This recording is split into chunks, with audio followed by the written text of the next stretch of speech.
That's before we get to our preview for round 14, Cody. Let's have a chat about something that we've noticed that's developed in recent times. Mm-hmm. Xavier Cooks doesn't seem overly fond of doing post-match interviews. No. He speaks well when he talks. He's a friendly chap. He has good insights on the game.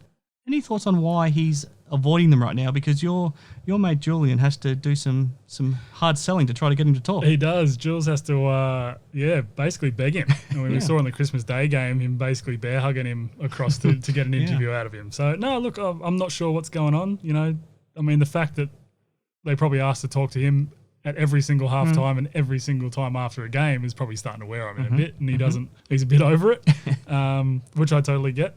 That makes sense. So no, it's an interesting thing because you're right. He talks well. He understands the game. It's he doesn't give the generic answers. I'm not sure whether he's over it or he's I don't know if he's scared to get a question about coach and all that. Maybe, but no, it's very interesting. Is there something you know of that's happened that's put him offside with media? Has the media upset him in some way? Not that I know of.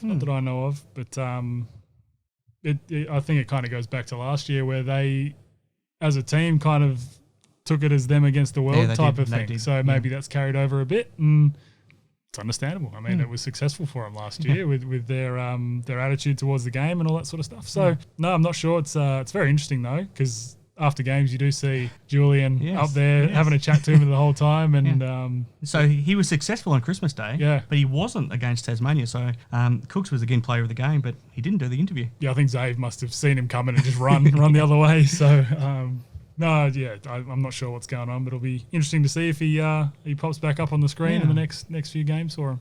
How do players in general feel about doing interviews like that post-match? It's a tough one because usually it's the same few people on rotation for each team. You get the odd one where someone has a standout game, but it's usually the same, probably 3-ish players. So, look, it never bothered me.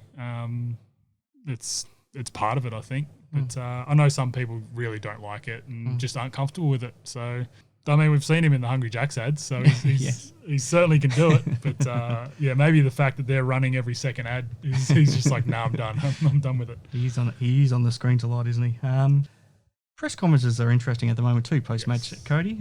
Scott Roth had an interesting weekend. So Friday night in Sydney, he copped a line of questioning that he wasn't expecting about the referees and then about his own actions, and I thought he was going to get up and belt the fella who I think was doing his first ever NBL game, I think he mentioned. So Scott wasn't overly thrilled about that. And then, unfortunately, on Sunday, I brought the emotions to the surface as well, and he had to get up and walk out because of my questioning. So, bloody Chris Pike, right? Yeah, that's exactly what he said as he walked off. But but as we talked about last week, there's no better ambassador for the league right now than Scott Roth. Not at all. Yeah, I think his daughter, unfortunately, is about to return home to the US, and they've had a hell of a time. And I think she, as I said to him on Sunday, he's just about the biggest Jack Jumpers supporter there is. So it's just amazing to see how that family has come together. So I hope they enjoy their last couple of days together. For sure.